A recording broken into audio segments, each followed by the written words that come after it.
wrapped it around the edge of this lettering using some lovely grey thread. This is shade number 3 by DMC.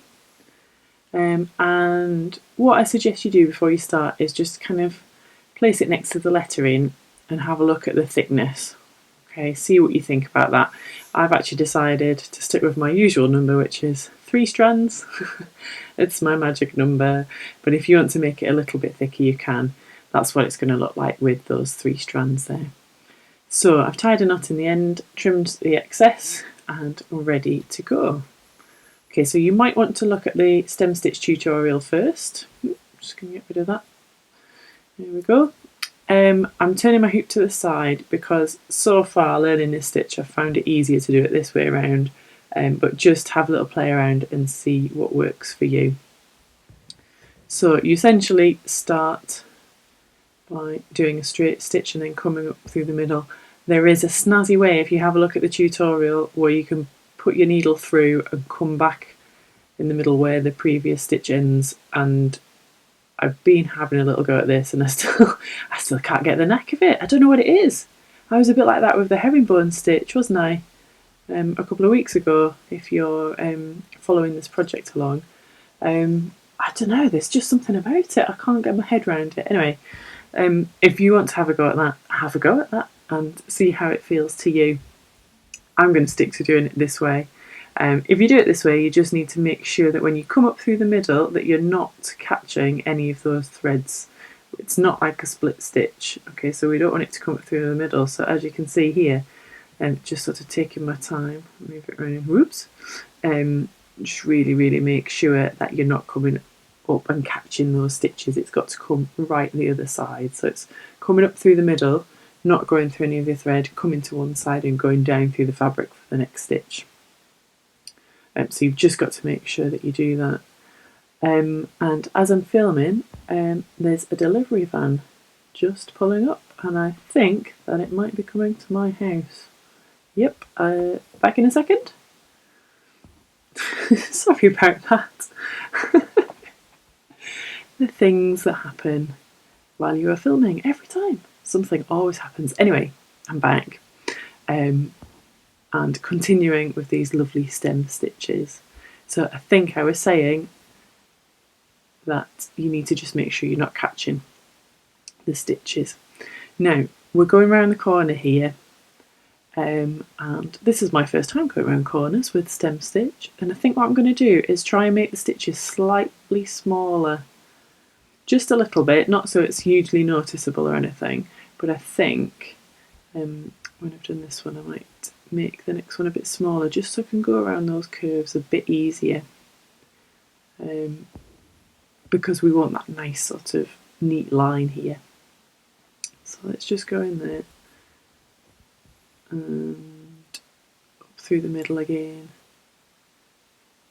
I'm really enjoying this stitch. I love how it looks. It's just that sort of, I guess it's like back stitch, but obviously not like back stitch, as in it's done in a different way, but it's kind of that sort of single line of stitching, but it just looks a bit bolder, a bit thicker, doesn't it?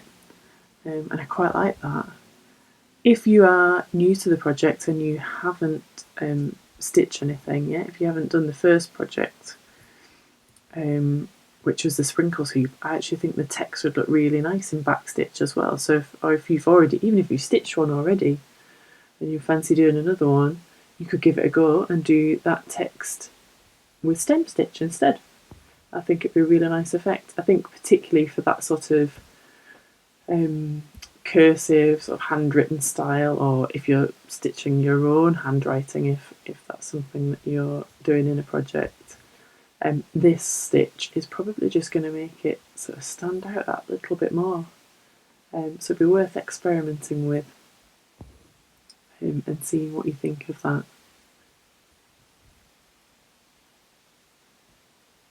Right, so just go around that corner, just take your time.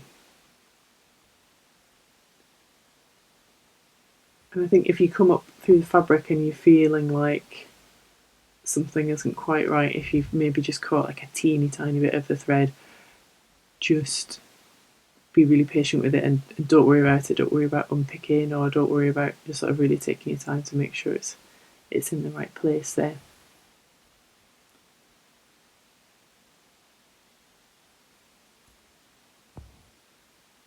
There we go. So that's worked out really nicely around that curve. I like it.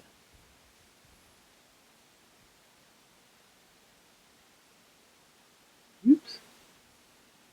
There we go.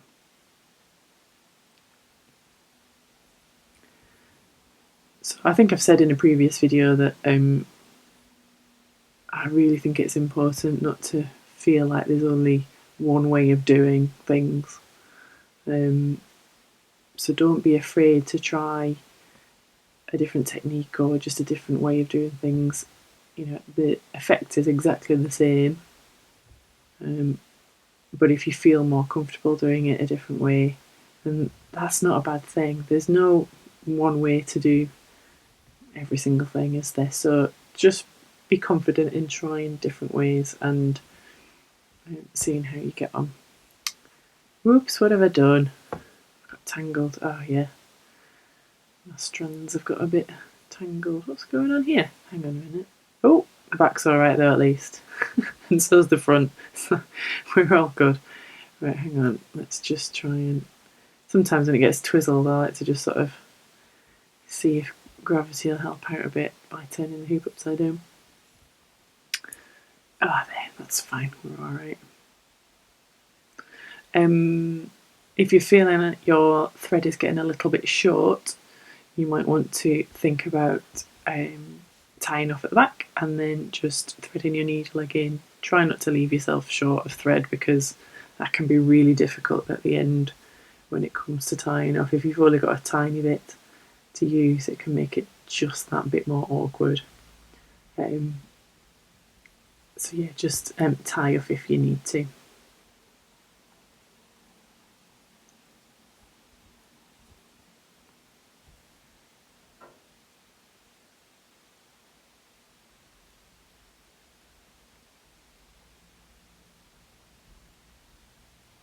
Oops, that took a while. But that's fine, that's absolutely fine. Just take your time.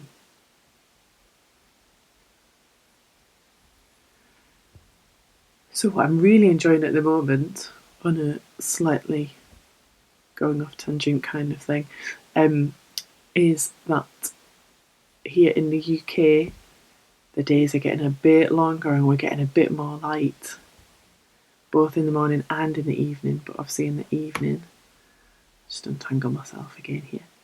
In the evening, it's just so nice to be not having tea with the little ones completely in the dark every day.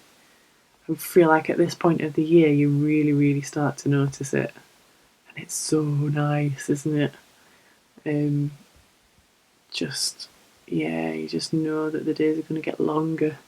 And for me, that means stitching into the evening if I need to. I always get more kind of done on projects and stuff if it's a little bit lighter. So I'm looking forward to that. That's really nice. Yeah. Right. Anyway, back to the project. We're almost there. Now, this is the first time I've joined two ends of stem stitch, and I just want to make sure that I'm going to get this stitch in the right place so that I can just do one more, I think, to join them up here. Let's put that there. There we go. So what I'm going to do is come up in the middle of that stitch, and then just to finish it off so those ends meet, I'm going to turn it round and make sure that I go right in where that first stitch started, so that we've got that one continuous line all the way around the lettering. There we go. Oh, yeah. I'm just going to tie off at the back. There we go, a little double knot. Try it again, don't pull it too tightly, but make sure that the knot is close to the fabric, because then you can just trim off the excess and it won't be getting in the way at the back. Oh, yay! Oh, I love this stem stitch, and I'm happy with that colour choice too. So I'm going to do the rest of that letter and then keep going with all the others until that's all finished. Right, so as I've been practicing this stitch, doing it round the lettering, I've actually come up with another way to do it because that's what happens when you practice. Okay, so let me just untangle my thread and I'm going to show you how to do it. So I've made a little loop, and as you can see I'm holding it with my thumb just to one side. So my needle's coming up through the middle of a stitch. I'm going to go back in through the next one, but rather than pulling it right through, I'm going to come up through the middle now, leave that loop and then pull it. And that's it, and it's that on repeat. Okay, so let me show you again. Go through, I'm holding the thread with my thumb here just to keep it to one side, and then I'm coming up. So basically this just means that you're not faffing on with the stitch already in position. You can see exactly where you're coming up to make sure that you're coming up through the fabric right where that previous stitch ended. And I've just found that I kind of sort of settled into this. Somewhere in my mind I just thought, I'll have a go at that, see how that works out. And I think this is my preferred way of doing stem stitch, so I just thought I'd tag this one on as well. So I've ended up showing you 3 slightly different ways of doing it. Obviously you know that I'm learning these along with you, and I wanted to just kind of show you my process really. So as I've practiced, I've ended up kind of coming up with this technique. I just say have a go at all 3 really and see what you find easiest. There we go. So I'm going to keep doing the rest of the stitching just like that. And here we are, it's all complete. Hooray! I love it, I'm so happy with it. Look at that texture, it's beautiful, and those letters just really pop. That's what it looks like on the back. Don't worry if yours isn't neat, it doesn't matter, no one's going to see it. I'm so happy with this. We're going to add some little details around the edges next week, but I hope you enjoy stitching this week, and I can't wait to see your projects.